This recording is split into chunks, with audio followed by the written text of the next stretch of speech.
अऊज़ु बिल्लाहि मिनश्शैतानिर्रजीम बिस्मिल्लाहिर्रहमानिर्रहीम। अहबाब, अगर बतकाज़े बशरियत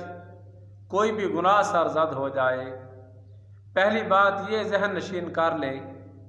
कि रब की ज़ात गफूर रहीम है, मुआफ़ी अता फरमाने वाला है। बस हमने रब की बरगाह में अपने आंसुओं को बहाना है,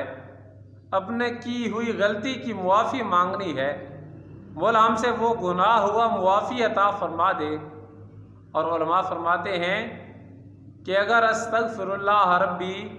मिन कुल्ले ज़म्बिन व अतूबु इलैह, मौला मुझसे ख़ता हुई, मैं इंसान हूँ, मौला मैं तुझसे मुआफ़ी मांगता हूँ, व अतूबु इलैह। तो उलमाए करम फरमाते हैं अगर कोई शख्स बड़े से बड़ा भी गुनाह कर ले और सिद्क़े नियत के साथ हक़ूक़ुल्लाह के अंदर अगर उस शख्स ने कोई भी गुनाह किया हो, अब वो रब की बरगाह में रजू करे, मौला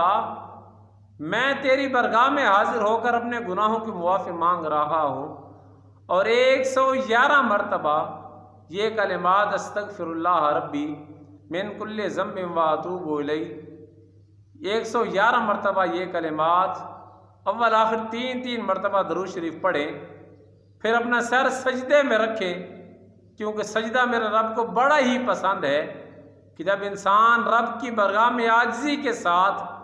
इनकिसारी के साथ अपने सर को झुकाता है, सर सजदे में रखें, अर्ज़ करें मौला मैं तेरा नाफरमान बंदा, मुझसे गलती हुई, ख़ता हुई,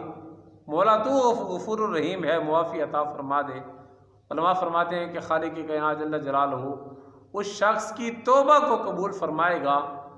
और रब की ज़ात फरमाता है या अय्युहल्लज़ीना आमनू तूबू इलल्लाहि तौबतन नसूखा, ए ईमान वालो पक्की और सच्ची तौबा करो। उलमाए कराम अलैहिम रिज़वान फरमाते हैं कि तौबा की 3 इक़साम है, जो सबसे कम दर्जा है वो ये है इंसान तौबा करे और फिर गुनाह के करीब ना जाए, इस तरह कि जिस तरह गाय के थन से दूध निकल आता है वापस नहीं जा सकता, इसी तरह गुनाह हो जाए मुआफ़ी मांगे, अब दोबारा गुनाह के करीब ना जाएं,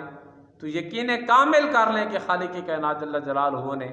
आपकी तौबा को कबूल फरमाया है। वाखिर दावाना अनिल हम्दुलिल्लाहि।